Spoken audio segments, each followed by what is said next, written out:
You play a game, you love it, you look for discussion surrounding the game, and find that it got slaughtered by critics. Were you wrong? No, this is just the beauty of opinion, but it doesn't mean we have to agree with it. And today I'm going over a handful of RPGs that I think were treated harshly by the critics. For reference, I'll be using the critic scores here for all comparisons, not the user scores. And we'll start with a game from the PS2 era, which I couldn't believe when I saw its score. That is Atelier Iris 2, the Azoth of Destiny, which critics gave a 68 out of 100. For reference, that puts it just above Astria Ascending, which ironically I think is too high for that game, but I digress. Anyway, Atelier Iris 2, second game of the Iris trilogy, a movement away from the traditional style of Atelier. It was a time when Gust were attempting to redefine what the series was all about. They felt a standard JRPG template was the way that the series would succeed globally. History has run its course and it proved that that was not the right decision, but even so, it doesn't mean that the PS2 era was shot for good games in the case of Atelier. Far from it. And for me, Atelier Iris 2 is the best of the Iris trilogy by a distance. Using its dual protag feature, it combines the sensibilities of a typical JRPG adventure with the charm of an Atelier game, and splits that time well between the two mediums. The male lead Felt descends to the lands below to save the world, while the female lead Vyse stays behind on the lands above to help him on his journey by crafting the items he may need. No way does this game deserve a score of 68, it is far better than that. It actually felt like an Atelier game, which is something the other two Iris entries struggled with. It had amazing music, a fun and engaging turn-based battle system, and a solid group of characters. Common criticisms I saw were that critics found it clunky in design, the story was a bit bare, and its biggest sin was that it apparently was too safe. I'll admit it doesn't do anything to reinvent the wheel, but I've seen countless games that try to innovate but fall flat on their face.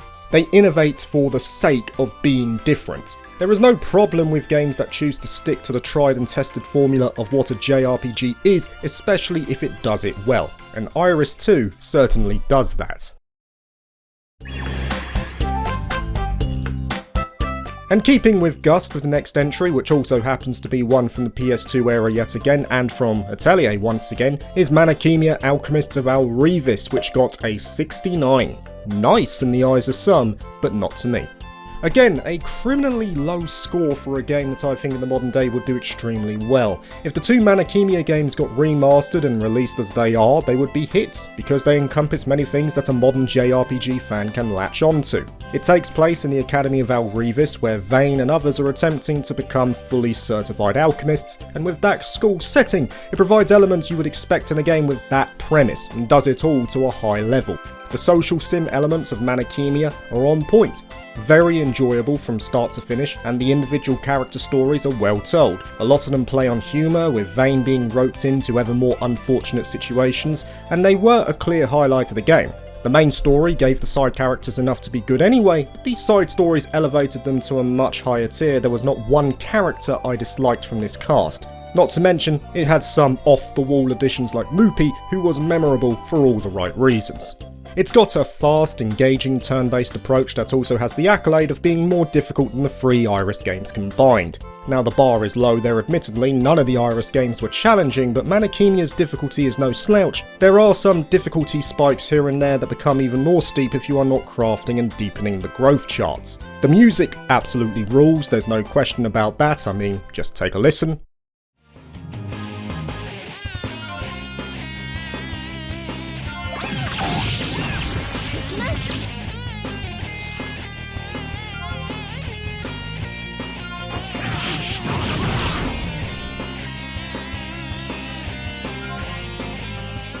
And the alchemy, while not as deep as the modern Atelier entries further down the line, is still fun, and is integrated well into the structure of the game as a whole. I stand by my statement when I first played it, both Manachemia games if released now would do very well, and would please a lot of JRPG fans.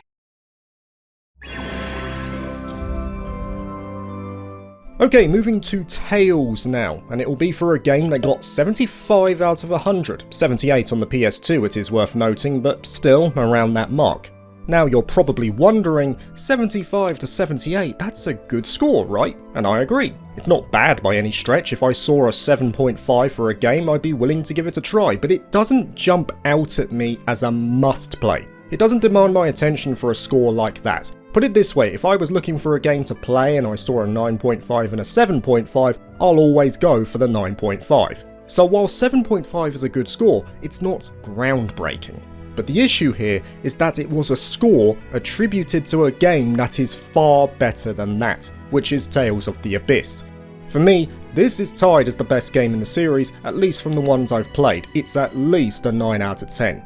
I don't know why Abyss gets the short end of the stick when it comes to the so-called Holy Trinity, but for me, it's the best of those three, the other two being Symphonia and Vesperia. Now, I'm not saying it's flawless, no game is. It has some annoying aspects like stealth missions that come out of nowhere and a lack of direction at times, but Abyss does so many great things. Like many Tales games, it's loaded with meaningful optional content tied to character development. The action-based combat is great, as it so often is with this series. The lore of the world is deep with the integration of the particles known as phonons, but what puts Abyss on a level all its own is how many of these aspects feed into the characters, especially Luke as the lead. I was so drawn into how Tales of the Abyss made me feel like I was in the shoes of Luke, a boy who was shut off from the world basically his entire life and as such had no idea of how the world worked. Concepts like phonons, for example, were common knowledge for other characters, but not to me as the player, nor for Luke. His frustration was ultimately my frustration, because not only was it hard to get my head around all the jargon at first, it was clear that Luke, and by extension me, were being treated like idiots for not understanding something that was so simple to other characters. The build-up of Luke into what his actions bring about and how he develops afterwards is extremely well done. No other Tales game has come close to the development seen in Abyss. In a series that is often touted as having simple stories, Abyss is anything but. It's got many memorable moments, a great group of characters overall, and then considering it does the other aspects like its combat and exploration well too, there's no reason for me that it should be branded with such a low score.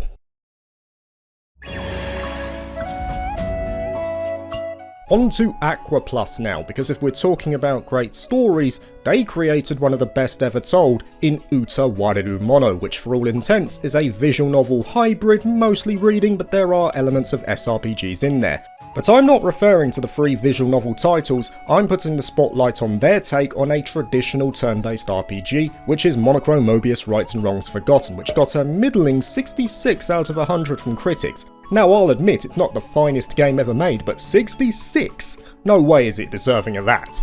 I'm gonna say it again, 66 as a Metacritic score puts it below Astria Ascending, which is madness. Monochrome Mobius as a prequel to the events of Uta Wareru Mono, and as a fan of the series, was great. It was a very well told story that tied into the wider mythos of the series. It gave some very welcome backstory on characters like Oshtor, who in the Mask games was an absolute badass, so seeing how he became that guy was a treat in of itself. And despite being a radical shift in design from the visual novel titles, Rights and Wrongs Forgotten covers all the bases of a solid turn-based JRPG experience, while also excelling in a couple of those elements, like exploration. Though not truly open world, there's plenty to find in terms of treasures and collectibles that you can later use to upgrade facilities that aid the journey. The turn-based system is decent, 4 playable characters utilising a ring-based system. You have skills, traditional levelling up, equipment management, and some neat mechanics carried over from the main series like the overzeal state, and the game is presented fairly well. It has CG artwork over hand-drawn backgrounds which is consistent with the design of its forebears that of course were visual novels.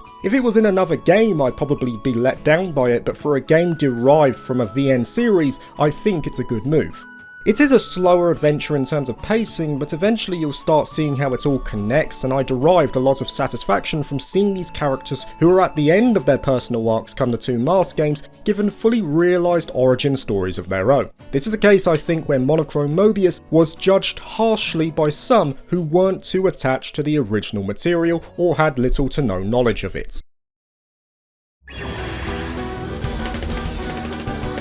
Two monoliths off now, and it's the so often forgotten Barton Kaitos series from them, in this case Origins, which got a 75 out of 100. Just like Tales of the Abyss, it's a good score, but it doesn't draw eyes. If I'm speaking for myself, I do not prioritise playing 7 out of 10 games. And that's unfortunate because Origins is a massively underrated game. In fact, both Barton Kaitos games are underrated. Origins simply builds on what made the first game great, maintaining many aspects that were highlights of that experience while shaking up other aspects to feel like a fresh game.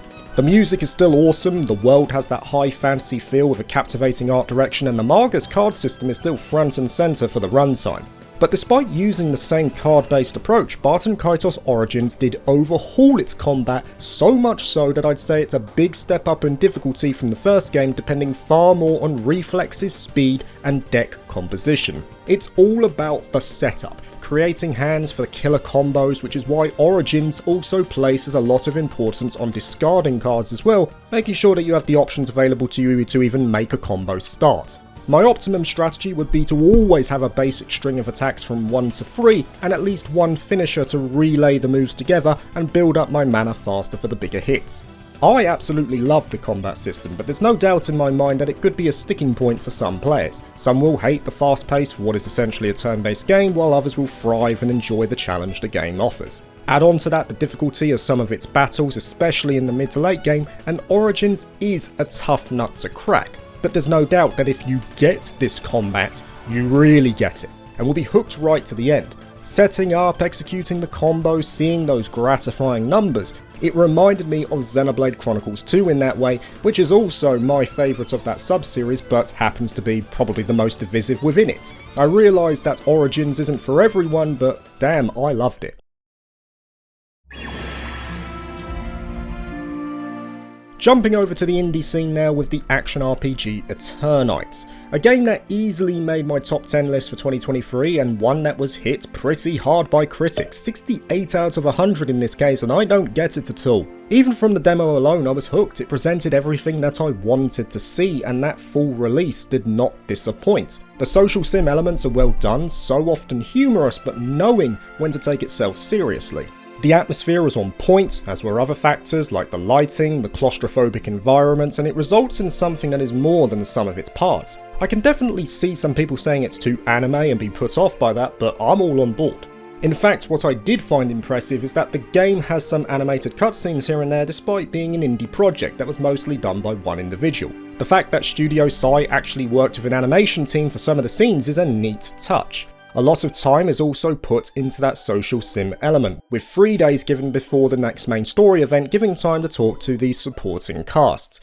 These events will grant essences that can be used to not only improve your own skills but also grant abilities to your partners like buffs, spells and healing abilities, not to mention also yielding straight up stat increases.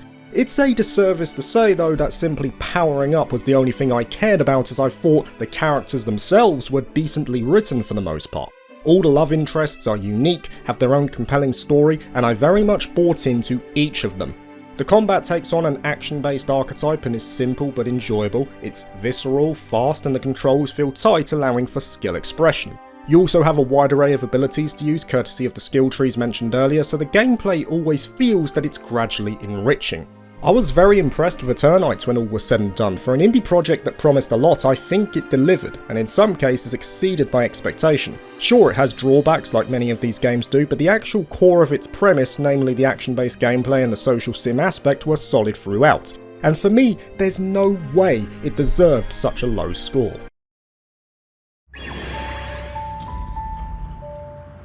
And I maintain that thought process for the last game on the list, which is Blue Reflection. Another Gust game, would you believe, but yet another that I think was judged way too harshly. It's not as good as the second game in my opinion, and I fully admit it has some flaws, but it's far more deserving than the 66 out of 100 it received from critics. It's another game that made my top 10 list for 2023, and for good reason too. Blue Reflection is a ride, like sitting in a canoe down a lazy river. I was there for the comforting vibes and I stayed for it too. Centered around the main character Hinako, who gains the power of a reflector, most of the game is focused around the feelings of other characters and basically becoming a magical girl psychologist, understanding their problems and nullifying the cause. The turn-based combat, while simple, does have its moments, especially in regards to the boss battles, which are a spectacle, and the game proceeds in this fairly linear manner as Hinako not only looks to overcome her own demons but also reflect on the struggles of others at the same time.